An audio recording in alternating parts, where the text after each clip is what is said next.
జై జై శంకర హరహర శంకర అద్వైతం కంచి పరమాచార్య అమృతవాణి. దుఃఖ కారణం. అన్ని బాధలకు కామక్రోధాలని ఒకచోట, వీటికి కూడా మనస్సు కారణమని మరొక చోట గీతలో అన్నాడు. కనుక మనస్సును కూడా గెంటివేయాలన్నమాట.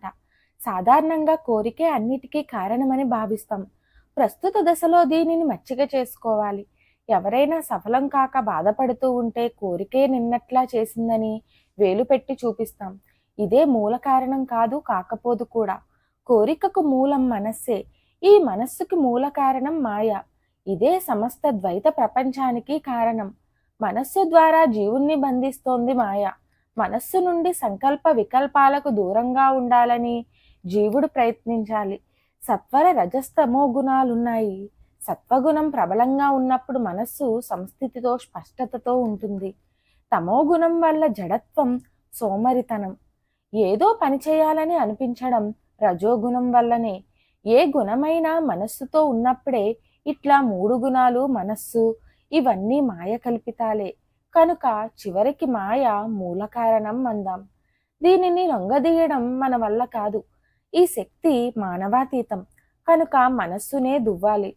వర్షం పడుతూ ఉంటే ఆపగలమా? తలుపులు మాత్రం వేసుకొని ఉందాం. ఆ మనస్సు నుండే కోరిక, దురద పెట్టే మనస్సు నుండే ఇది వస్తుంది. గీతోపదేశంలో ఒక వరుస ఉంది. ఇంద్రియ విషయాలతో కూడిక వల్ల కోరిక పుడుతోంది. సంగాత్ సంజాయితే కామః.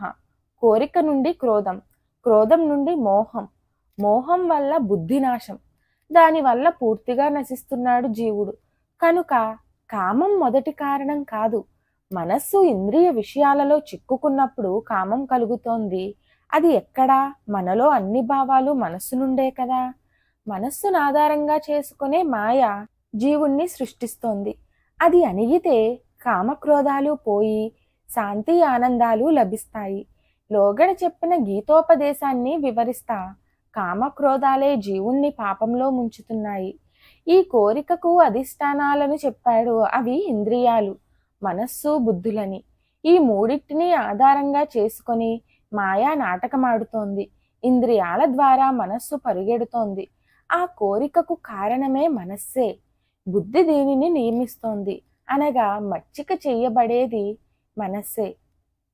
మరిన్ని ఆధ్యాత్మిక విషయాల కోసం మా ఛానల్ను సబ్స్క్రైబ్ చేయండి. వీడియో నచ్చితే లైక్ చేయండి, షేర్ చేయండి, కామెంట్ రూపంలో మీ అభిప్రాయాన్ని తెలియచేయండి.